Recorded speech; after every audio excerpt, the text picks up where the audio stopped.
வணக்கம். காலையிலிருந்து மாலை வரை அதனுடைய சிறப்பு அம்சமாக இன்றைய நாளிலே மிக வரலாற்று காணாத மன்னார் வரலாற்றிலே இல்லாத ஒரு மாபெரும் பேரணியை நடத்தி முடித்திருக்கிறோம். என்னென்னு சொன்னால் இது இந்த செய்யப்படும் அனைத்து காரியங்களும் அரசினால் முன்னெடுக்கப்படும் திட்டங்கள் அனைத்தும் மனித குலத்தையும் மனித உரிமைகளையும் மீறுகின்ற ஒன்று என்பதை இந்த பேரணி வழியாக நாங்கள் எடுத்து சொல்லியிருக்கிறோம். ஆகவே அதற்கான விடைகளை தர வேண்டும் என்று இலங்கை நாட்டினுடைய மாண்புமிகு ஜனாதிபதி அவர்களுக்கு எங்களுடைய மாவட்ட செயலாளர் வழியாக ஒரு மகஜரை நாங்கள் அனுப்பியிருக்கிறோம். நாளைய நாளுக்கு அவர்கள் தகுந்த விடை அளிப்பதாக எங்களுடைய அரசு அதிபர் உறுதி அளித்திருக்கின்றார். ஆகவே அதை பார்த்து எங்களுடைய எதிர்கால திட்டங்கள் அமையும். அதே வேளையில் இந்த இடத்துல தொடர்ச்சியான போராட்டம் எங்களுடைய அந்த 3 குறிக்கோளும் அடையும் வரை தொடரும் என்பதை நாங்கள் உறுதி செய்து கொள்கிறோம். இந்த இடத்திலே போராட்ட குழுவில் இருக்கிற எல்லாரும் நாங்கள் உறுதி செய்து கொள்கிறோம். இது முடிந்த போராட்டம் இல்லை, தொடர்கின்ற போராட்டம், மக்களால் தொடர்கின்ற போராட்டம். ஒரு சிலரால் மன்னார் மக்களால் இலங்கை மக்களால் தொடரப்படுகின்ற போராட்டம் என்பதை உங்களுக்கு சொல்லிக் கொள்கிறேன். நீங்கள் தந்த ஒத்துழைப்பு, எங்களுடைய ஊடக நண்பர்கள் தந்த ஒத்துழைப்பு, இனிய நண்பர்கள் தந்த ஒத்துழைப்புக்கெல்லாம் நான் நன்றி சொல்வதோடு தென்னகத்திலிருந்து வந்த எங்களுடைய சகோதரங்கள், யாழிலிருந்து வந்த சகோதரர்கள் எல்லாருக்கும் நாங்கள் நன்றிகளை தெரிவித்துக் கொள்கிறோம். இது எங்களுடைய உரிமைக்கான போராட்டம், எங்கள் மண்மீட்புக்கான போராட்டம், எங்களுடைய வருங்கால சந்ததிக்கு ஒரு பாதுகாப்பான ஒரு எதிர்காலத்தை அமைத்துக் கொடுப்பதற்கான போராட்டம். இது அரசியல் போராட்டம் இல்லை, மொழி சார்ந்த போராட்டம் இல்லை, இன சார்ந்த போராட்டம் இல்லை, சமயம் சார்ந்த போராட்டம் இல்லை. இது எங்களுடைய மன்னார் மக்கள் என்ற அந்த ஒரு தளத்திலும் இலங்கை மக்கள் என்ற தளத்திலும் இது முன்னெடுக்கின்ற போராட்டம் என்பதை இந்த இடத்தில் சொல்லிக் கொள்கிறோம். இது வெற்றிக்கு நாங்கள் நகர்ந்து சொல்ல வேண்டிய மிகப்பெரிய ஆர்ப்பாட்டம் ஒரு வெற்றிக்கு எங்களை அழைத்து சென்றிருக்கிறது. ஆகவே உங்கள் எல்லாருக்கும் நன்றிகளை சொல்லிக் கொள்கிறேன். ஊடகத்தின் வழியாக எங்களுடைய உண்மைகளை வெளியே கொண்டு வருகின்ற இந்த ஊடக நண்பர்களுக்கு விசேட நன்றிகளை நான் தெரிவித்துக் கொள்கிறேன். நன்றி. අද දවසේදී මන්නාර මේ ජනතාව තමන්ගේ ජීවත් වීමේ අයිතිය ඉල්ලලා හර්තාල් ව්‍යාපාරයක් විරෝධතා ව්‍යාපාරයක් සිද්ධ කරා. එතකොට ඒකට ප්‍රධානම හේතුව තමයි ආසන්නතම හේතුව තමයි මේ ජනතාව දැනට සති කීපයකට කලින් කොළඹ ගිහිල්ලා ජනාධිපති ලේකම් කාර්යාලය ඉස්සරහා විරෝධතාවයක් දක්වලා ජනාධිපතිගේ ලේකම්වරුන්ගෙන් ඉල්ලා සිටීමක් කරා මේ මන්නාරම් දූපතේ සුළං බලාගාර ව්‍යාපෘතියත් ඒ වගේම ඛනිජ කැලීම් කිරීමේ ව්‍යාපෘතියත් නිසා මිනිස්සුන්ට ජීවත් වෙන්න බැරි තත්ත්වයක් එනවා කියලා. හැබැයි ඒකෙන් මේ එක ජනතාවක්වත් කිව්වේ පුනර්ජනනීය බලශක්තියට විරුද්ධයි කියලා නෙමෙයි. අපි ඒක මේ රටේ ජනතාවට මුලින් කියන්න ඕන. ඒකට හේතුව තමයි ආණ්ඩුව සමාජය ඇතුලේ මතයක් හදන්න උත්සාහ කරනවා මන්නාරමේ ඉන්න මිනිස්සු සුළං බලාගාර වලින් ගන්න විදුලියට විරුද්ධයි කියලා. ඒ වගේම මන්නාරම් වල ඉන්න ජනතාව රටේ සංවර්ධන කටයුතු වලට විරුද්ධයි කියලා. මේ ජනතාව අතර තිබුණු එක බෝඩ් එකකවත් එවැනි පටන් වැකියක් තිබුණේ නැහැ. මේ හැමෝම රට සංවර්ධනය වෙනවට කැමති, මේ හැමෝම රට ඉස්සරහට යනවට කැමති. හැබැයි මේ හැමෝගෙම ඉල්ලීම තමයි සංවර්ධනය. ඊනියා සංවර්ධනය කියන වචනයට මුවා වෙලා මිනිස්සුන්ගේ ජීවිත පාරට ඇදලා දාන්න එපා කියන එක තමයි ඉල්ලීම. මේක පුංචි දූපතක්.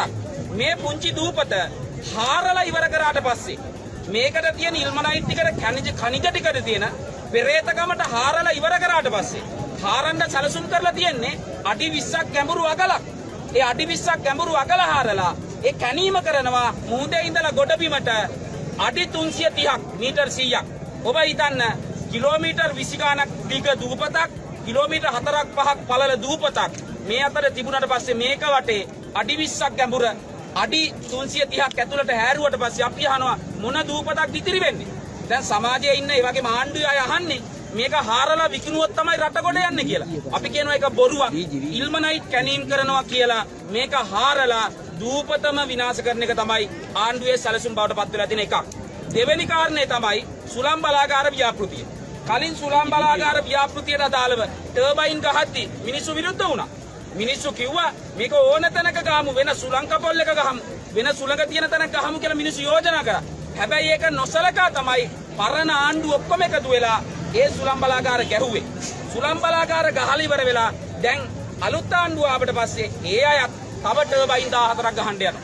තව සුළං බලාගාර ව්‍යාපෘති වැඩි කරන්න යනවා. කලින් 30ක් ගහලම මිනිස්සුන්ට ජීවත් වෙන්න බැරි වුණා. මිනිස්සු ඉන්නේ දැන් ඇතුලේ ගම් වතුර ගලනවා. ගම් වතුර ගලලා පිරෙන වතුර බහැලා යන්නේ නැහැ. පාරිසරික ප්‍රශ්න, කුරුල්ලන්ට ප්‍රශ්න, ඊට පස්සේ මාළු ටික අල්ල ගන්න ගියාට පස්සේ මාළු ටික අල්ල ගන්න බෑ. මේ හැම ප්‍රශ්නයක්ම තියෙනවා.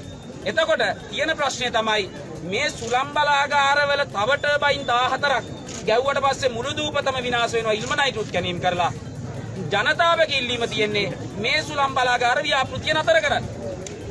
மன்னார் மக்களை நேரடியாக பாதிக்கின்ற காற்றாலை மற்றும் மண் அகழ்வு தொடர்பான இந்த பிரச்சனைகளுக்கு ஒரு முடிவுக்கு கொண்டு வர வேண்டும் என்பதற்காகத்தான் இந்த மக்கள் எழுச்சி போராட்டம் இன்றைய நாளிலே மன்னாரில் நடைபெற்றிருக்கின்றது. இந்த போராட்டம் இன மத மொழி அரசியல் வேறுபாடுகளுக்கு அப்பால் மன்னார் மக்கள் எல்லோரும் ஒன்றிணைந்து முன்னெடுத்த ஒரு போராட்டம் என்பதை இலங்கையிலே இருக்கின்ற எல்லா மக்களும் உலகத்திலே வாழுகின்ற எல்லா மக்களும் இதை புரிந்து கொள்ள வேண்டும். இது எந்த ஒரு சமயம் சார்ந்தோ மதம் சார்ந்தோ இனம் சார்ந்தோ அரசியல் சார்ந்தோ இந்த போராட்டத்தை நாங்கள் முன்னெடுக்கவில்லை. மன்னார் மக்கள் என்ற அடிப்படையிலே எங்களை பாதிக்கின்ற பிரச்சனை. இப்பொழுது மழைக்காலம் ஆரம்பிக்க போகின்றது. மழைக்காலம் ஆரம்பித்த பிறகு இங்கு வந்து பார்த்தால் தெரியும், மன்னார் தீவிலே மக்கள் தண்ணீரிலே மிதப்பார்கள். இந்த நிலைமை இந்த காற்றாடிகளை அமைப்பதற்கு முன்னர் மன்னார் தீவிலே ஏற்படவில்லை. நிறைய மழை பெய்யும், தண்ணீரெல்லாம் அப்படியே வடிந்து போய்விடும். இப்பொழுது தண்ணீர் வடிந்து போகாமல் வெள்ளப்பெருக்கு ஏற்படுகின்றது. மக்களுடைய கழிவிடங்களிலே தண்ணீர் தேங்கி மக்களுடைய வீடு வாசலுக்குள்ளே தண்ணீர் போய் மக்கள் நூற்றுக்கணக்காக ஆயிரக்கணக்கான குடும்பங்கள் இடம்பெயர்கின்ற சூழல் ஏற்படுகின்றது. இதெல்லாம் இந்த காற்றாலை வந்த பிறகுதான் இந்த மன்னார் மக்கள் அனுபவிக்கின்ற பிரச்சனையாக இருக்கின்றது. ஆகவே தயவு செய்து எல்லா மக்களும் மன்னார் மக்களாகி எங்களுடைய பிரச்சனையை புரிந்து கொள்ளுங்கள். இந்த வேளையிலே இந்த போராட்டத்துக்கு வலு சேர்ப்பதற்காக தென்னிலங்கையிலிருந்து வந்திருக்கின்ற எங்களுடைய நண்பர்கள், அவர்கள் ஏற்கனவே தென்னிலங்கை கொழும்பு போன்ற இடங்களிலே மக்கள் நலன் சார்ந்த போராட்டங்களிலே தொடர்ச்சியாக அவர்கள் ஈடுபட்டு வந்திருக்கின்றார்கள். ஃபாதர் பிரியந்த பீரிஸ் மிக முன்னணியிலே நின்று அரகல போராட்டத்தை முன்னெடுத்தவர். அதே போன்று எங்களுடைய பௌத்த கௌரவத்துக்குரிய பௌத்த துறவிகள் இங்கு வந்திருக்கின்றார்கள். அவர்களுக்கு எங்களுடைய நன்றியை நாங்கள் தெரிவிக்கின்றோம். ஆகவே இந்த மக்களுடைய போராட்டம் தொடரும். மன்னார் மக்களுடைய போராட்டம் தொடரும். எங்களுடைய கோரிக்கைகள் நிறைவேறும் வரை நாங்கள் தொடர்ந்து இந்த போராட்டத்தை முன்னெடுப்போம். தயவு செய்து இலங்கை அரசாங்கத்திற்கும் அரசு அதிகாரிகளுக்கும் நாங்கள் முன்வைக்கின்ற ஒரு கோரிக்கை, எங்களுடைய பிரச்சனையை புரிந்து கொண்டு இந்த நிலைமைகளை ஒரு முடிவுக்கு கொண்டு வாருங்கள். இந்த காற்றாலை வேண்டாம், மண்ணகழ்வு நிலைமை வேண்டாம்.